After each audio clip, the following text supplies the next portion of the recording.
नमस्कार दोस्तों, स्वागत है आप सभी को आरकेएस स्टडी 51 के यूट्यूब चैनल में। तो दोस्तों आज हम करेंगे एनटीपीसी जो कि 30/12 यानी कि 30 दिसंबर 2020 के सेकेंड शिफ्ट में पूछे गए प्रश्नों का आज हम डिस्कशन करेंगे। और ये क्वेश्चन वन लाइनर है, इसको हम जल्दी जल्दी करने का प्रयास करेंगे और एक क्वेश्चन से जितने क्वेश्चन का डिस्कशन हो सकते हैं इन सभी प्रश्नों को देखेंगे। तो चलिए शुरू करते हैं पहले क्वेश्चन के साथ। पहला क्वेश्चन आपके सामने स्क्रीन पर है, देखिए। पहला विश्व पर्यावरण दिवस 2019 की विषय वस्तु क्या है? तो इसका उत्तर है वायु प्रदूषण था। और विश्व पर्यावरण दिवस प्रत्येक वर्ष 5 जून को मनाया जाता है। आगे स्वच्छ भारत मिशन कब शुरू किया गया? तो इसका उत्तर हो जाएगा 2 अक्टूबर 2014 को प्रधानमंत्री नरेंद्र मोदी के द्वारा शुरू किया गया था। आगे है WHO के द्वारा मई 2019 में किन देशों को मलेरिया मुक्त घोषित किया गया? तो याद रखिएगा अल्जीरिया और अर्जेंटीना को मलेरिया मुक्त घोषित किया गया था। और भारत में मलेरिया को उन्मूलन करने का लक्ष्य जो कि 2030 तक रखा गया है। बात करें WHO की, तो WHO की स्थापना हुआ था 1948 ईस्वी में। वर्तमान में इसमें 194 देश है। WHO का मुख्यालय जिनेवा जो कि स्विट्जरलैंड में स्थित है। आगे बढ़ते हैं। नेक्स्ट क्वेश्चन है कि बरगद के पेड़ का वनस्पतिक नाम क्या है? तो इसका उत्तर हो जाएगा फाइकस बेंथालेंसिस जो कि बरगद के पेड़ का वनस्पति नाम है। आगे है 2020 में संयुक्त राष्ट्र सुरक्षा परिषद में दुनिया कितने देशों के पास वीटो शक्ति है? तो याद रखिएगा 5 देशों के पास वीटो शक्ति है। याद रखना है इंग्लैंड है, फ्रांस है, उसके बाद अमेरिका है, उसके बाद हो गया चीन है और कनाडा है। तो 5 देशों के पास वीटो शक्ति पावर है, तो याद रखिएगा। नेक्स्ट है इलेक्ट्रॉनिक रूप से सामान खरीदना या बेचना क्या कहलाता है? इसका उत्तर हो जाएगा ई कॉमर्स कहलाता है। नेक्स्ट है राज्यसभा में कितने सदस्य होते हैं? तो इसका उत्तर हो जाएगा 250 सदस्य होते हैं राज्यसभा में। राज्यसभा की संरचना की बात करें तो अनुच्छेद 80 में इसका चर्चा किया गया है। वहीं बात करें अनुच्छेद 79 में जो कि संसद का गठन किया गया है। संसद के 3 अंग होते हैं जिसमें होता है लोकसभा, राज्यसभा और राष्ट्रपति। तो संसद सिर्फ पूछा जाएगा तो 79 में हो जाएगा और 80 में हो जाएगा राज्यसभा और 81 में हो जाएगा लोकसभा। नेक्स्ट है 2011 की जनगणना के अनुसार भारत का सर्वाधिक साक्षर राज्य कौन सा है? तो याद रखिएगा केरल राज्य है। और वहीं आपसे पूछा जा सकता है कि सबसे कम साक्षर राज्य कौन सा है? तो याद रखिएगा बिहार है। आगे स्वर्णिम चतुर्भुज योजना का शुभारंभ किसके द्वारा किया गया? तो इसका उत्तर हो जाएगा अटल बिहारी वाजपेयी के द्वारा किया गया। और ये 4 महानगरों को जोड़ती है। याद रखिएगा दिल्ली, मुंबई, चेन्नई और कोलकाता को जोड़ती है। और इसकी कुल लंबाई की बात करें तो 5846 किलोमीटर इसकी कुल लंबाई है। नेक्स्ट है 1 बिलियन चॉक पाउडर के साथ अभिक्रिया करने पर एक गैस की निर्माण करता है जिससे चूने के पानी का रंग दुधिया हो जाता है। उस बिलियन में क्या है? तो इसका उत्तर हो जाएगा HCl यानी कि हाइड्रोक्लोरिक अम्ल है।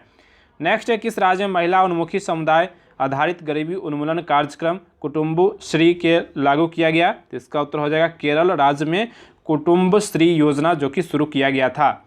नेक्स्ट है भारत का पहला उपग्रह आर्यभट्ट अंतरिक्ष यान कब प्रक्षेपित किया गया? तो इसका उत्तर हो जाएगा 19 अप्रैल 1975 को प्रक्षेपण किया गया था। नेक्स्ट है कि ISFR रिपोर्ट 2019 के अनुसार भारत का कुल वन क्षेत्र कितना है? तो याद रखिएगा 21.67% है। और वहीं आपसे पूछा जाए कि कुल वन और वृक्षावरण तो याद रखिएगा 24.56% था। नेक्स्ट है बेटी बचाओ बेटी पढ़ाओ योजना किस वर्ष शुरू की गई? तो इसका उत्तर हो जाएगा 22 जनवरी 2015 को बेटी बचाओ बेटी पढ़ाओ योजना के शुभारंभ किया गया था।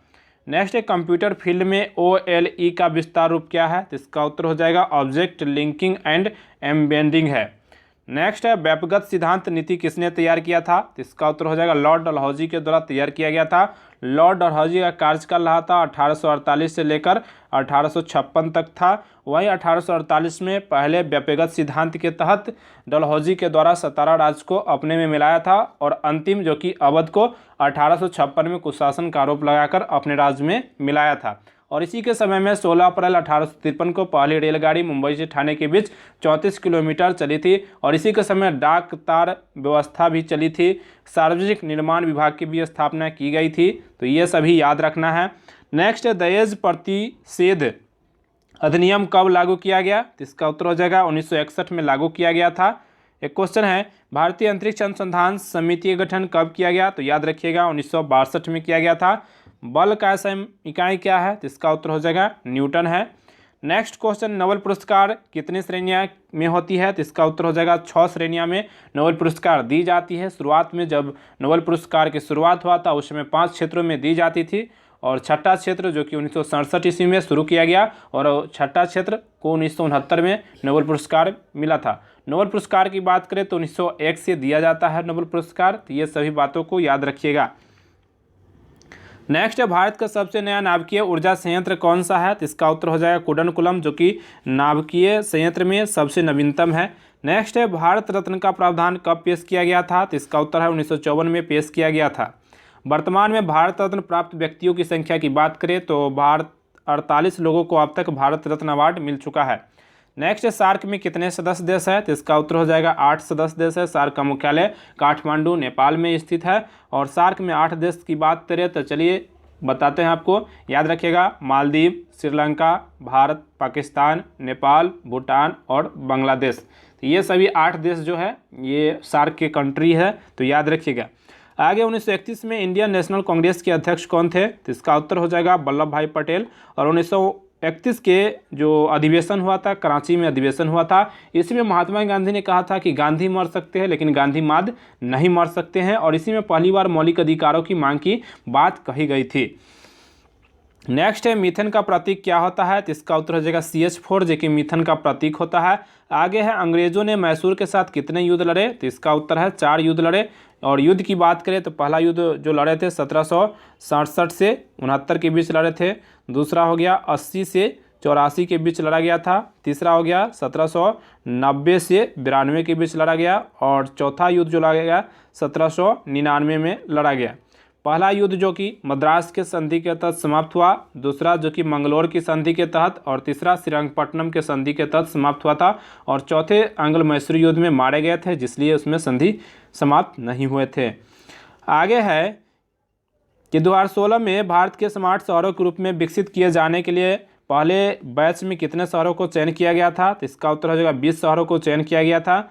आगे, लक्षद्वीप समूह और अंडमान निकोबार द्वीप समूह समुद्र तट सहित भारत की समुद्र तट की लगभग कुल लंबाई कितनी है? तो इसका उत्तर हो जाएगा 7517 किलोमीटर है। आगे है, केल्विन पैमाने पर पानी का हिमांक क्या है? तो इसका उत्तर है 273.15 केल्विन है। नेक्स्ट है, ताजमहल परिसर का निर्माण लगभग कब शुरू किया गया था? तो इसका उत्तर हो जाएगा 1632 में इसका शुरू किया गया था और 1652 में लगभग इसका कार्य पूर्ण हुआ था। नेक्स्ट है, कोशिका की खोज किसके द्वारा की गई थी? तो इसका उत्तर हो जाएगा रॉबर्ट हुक के द्वारा, 1628 ईस्वी में खोजा गया था। आगे, कोलोरी झील किस भारतीय राज्य में स्थित है? तो इसका उत्तर हो जाएगा आंध्र प्रदेश में स्थित है। आगे, भारत के संविधान के किस भाग में भारत के नागरिकों के मौलिक अधिकार मौजूद है? तो इसका उत्तर हो जाएगा भाग 3, जो कि मौलिक अधिकार अमेरिका के संविधान से लिया गया है। और अनुच्छेद की बात करें तो भाग 3 में अनुच्छेद 12 से 35 तक है। आगे है, R.K. नारायण का पहला उपन्यास कौन सा है? तो इसका उत्तर हो जाएगा स्वामी एंड फ्रेंड्स, जो कि R.K. नारायण का पहला उपन्यास था। नेक्स्ट है, गदर पार्टी के सह संस्थापक कौन थे? तो इसका उत्तर हो जाएगा लाला हरदयाल। इन्होंने गदर पार्टी की स्थापना सैन फ्रांसिस्को में 1913 ईस्वी में किए थे और इसका पहला अध्यक्ष सोहन सिंह भकना को बनाया गया था। नेक्स्ट है, फेसबुक के संस्थापक कौन है? तो इसका उत्तर हो जाएगा मार्क जकरबर्ग है, जो कि 2004 ईस्वी में फेसबुक की स्थापना किया गया था और फेसबुक के अभी जो नाम बदल कर क्या कर दिया गया, मेटा कर दिया गया है। नेक्स्ट है, भारतीय राष्ट्रीय कांग्रेस का पहला अधिवेशन कब आयोजित किया गया था? तो 28 दिसंबर 1885 को बम्बई में इसका आयोजन किया गया था। नेक्स्ट, सेवा क्षेत्र किस अर्थव्यवस्था के किस क्षेत्र का एक हिस्सा है? तो याद रखिएगा, सेवा क्षेत्र जो आता है तृतीय क्षेत्र में आता है, इसमें द्वितीय क्षेत्र दिया गया है जो कि गलत है, आप लोग याद रखेंगे तृतीय क्षेत्र में आता है। और भारत के सर्वाधिक जो आय प्राप्ति होती है सेवा क्षेत्र से ही आय प्राप्ति होती है, तो आप सभी लोग इसको ध्यान रखिएगा। ये दोस्तों, ये वीडियो आपको कैसा लगा, क्वेश्चन कैसा लगा, आप लोग कमेंट करके ज़रूर बताइए और इस क्वेश्चन को डेली बेसिस पे प्रैक्टिस कीजिए। तो मिलते हैं नेक्स्ट वीडियो में, तब तक के लिए धन्यवाद।